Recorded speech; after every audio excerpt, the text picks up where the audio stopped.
നിങ്ങളുടെ ജീവിതത്തിലേക്ക് ഒന്ന് പിന്നോട്ട് തിരിഞ്ഞു നോക്കൂ. നിങ്ങൾ എടുത്ത ഓരോ ദുർബലമായ തീരുമാനങ്ങളും, നിങ്ങൾ മറ്റുള്ളവരുടെ മുന്നിൽ തകർന്നുപോയ നിമിഷങ്ങളും, ആരോടെങ്കിലുമൊക്കെ കെഞ്ചി നിന്ന നിമിഷങ്ങളുമൊക്കെ ശ്രദ്ധിച്ചാൽ നിങ്ങൾക്കൊരു കാര്യം മനസ്സിലാകും. ഇതെല്ലാം ഉണ്ടായത് ഒരേയൊരു കാരണത്താലാണ്. അത് നിങ്ങളുടെ വികാരങ്ങളാണ്. നിങ്ങളുടെ ഹൃദയത്തെ പിന്തുടരാനാണ് നിങ്ങളെ എല്ലാവരും പഠിപ്പിച്ചത്. എന്നാൽ അതൊരു കെണിയായിരുന്നു എന്നതാണ് സത്യം. വികാരങ്ങൾക്ക് അടിമപ്പെട്ട മനുഷ്യരെ നിയന്ത്രിക്കാൻ വളരെ എളുപ്പമാണ്. നിങ്ങളുടെ പേടിയാണ് മറ്റുള്ളവർക്ക് നിങ്ങളെ നിയന്ത്രിക്കാനുള്ള ലിവറേജ്.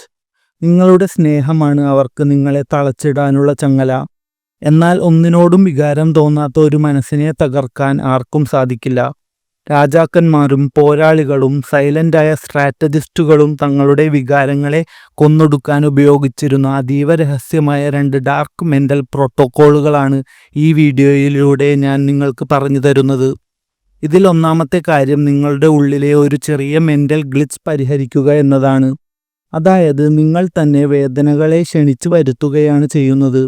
നിങ്ങൾക്ക് എന്തെങ്കിലും ഒരു മോശം അനുഭവം ഉണ്ടാകുമ്പോൾ നിങ്ങൾ ചിന്തിക്കുന്നത് എനിക്ക് വിഷമം തോന്നുന്നു അല്ലെങ്കിൽ എനിക്ക് ദേഷ്യം വരുന്നു എന്നാണ്. ഇവിടെയാണ് നിങ്ങൾക്ക് തെറ്റുപറ്റുന്നത്. കാരണം എപ്പോൾ നിങ്ങൾ ഞാൻ അല്ലെങ്കിൽ എനിക്ക് എന്ന വാക്കുപയോഗിക്കുന്നുവോ അപ്പോൾ നിങ്ങൾ നിങ്ങളുടെ വ്യക്തിത്വത്തെ ആ വികാരവുമായി കൂട്ടിച്ചേർക്കുകയാണ് ചെയ്യുന്നത്. നിങ്ങൾ വെറുമൊരു ദേഷ്യം അനുഭവിക്കുകയല്ല, പകരം നിങ്ങൾ തന്നെ ആ ദേഷ്യമായി മാറുകയാണ് ചെയ്യുന്നത്. നിങ്ങൾ വെറുമൊരു സങ്കടം അനുഭവിക്കുകയല്ല, മറിച്ച് നിങ്ങൾ ആ സങ്കടമായി മാറുകയാണ്. ഇതിനുള്ള പരിഹാരത്തെയാണ് ഡിസോസിയേഷൻ എന്ന് വിളിക്കുന്നത്.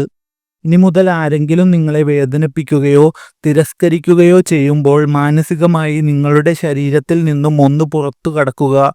നിങ്ങളൊരു വീഡിയോ ഗെയിം കളിക്കുകയാണെന്നും നിങ്ങളുടെ ശരീരം അതിലെ ഒരു ക്യാരക്ടർ മാത്രമാണെന്നും സങ്കല്പിക്കുക.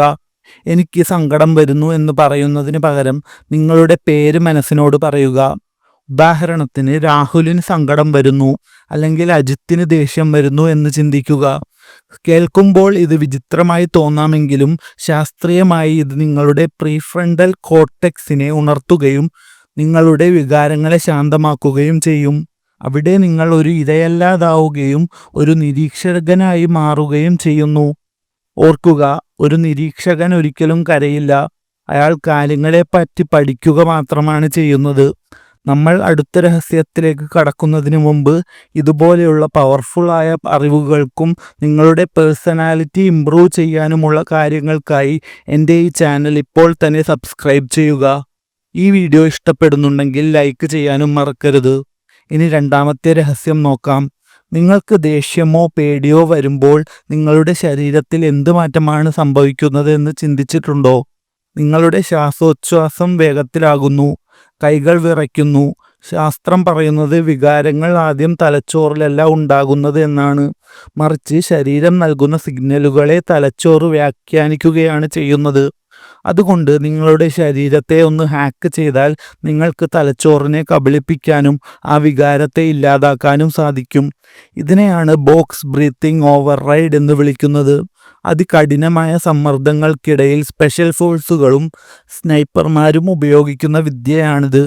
നിങ്ങൾക്ക് വലിയ ദേഷ്യമോ സങ്കടമോ പരിഭ്രമമോ തോന്നുമ്പോൾ ഈ പാറ്റേൺ പിന്തുടരുക. 4 സെക്കൻഡ് നേരം ശ്വാസം ഉള്ളിലേക്ക് എടുക്കുക. 4 സെക്കൻഡ് നേരം അത് പിടിച്ചു വെക്കുക. വീണ്ടും 4 സെക്കൻഡ് നേരം എടുത്ത ശ്വാസം പുറത്തേക്ക് വിടുക. വീണ്ടും 4 സെക്കൻഡ് ശ്വാസം എടുക്കാതെ നിൽക്കുക. ഇങ്ങനെ നിങ്ങളുടെ ശ്വസനത്തെ നിർബന്ധപൂർവം സാവധാനത്തിലാക്കുമ്പോൾ തലച്ചോറിലേക്ക് പേടിയുടെ സിഗ്നലുകൾ പോകുന്നത് നിൽക്കുകയും ശരീരം ശാന്തമാവുകയും ചെയ്യുന്നു. അതോടെ വികാരവും അവിടെ ചത്തൊടുങ്ങുന്നു. എപ്പോഴും ഓർക്കുക, ഒരു ഇമോഷൻലെസ് പേഴ്സൺ എന്ന് പറഞ്ഞാൽ വികാരങ്ങൾ ഇല്ലാത്തവൻ എന്നല്ല അർത്ഥം, മറിച്ച് വികാരങ്ങൾ ഉണ്ടാകുന്ന ആ നിമിഷം തന്നെ അതിനെ കൊന്നുകളയാൻ കഴിവുള്ളവനെന്നാണ്.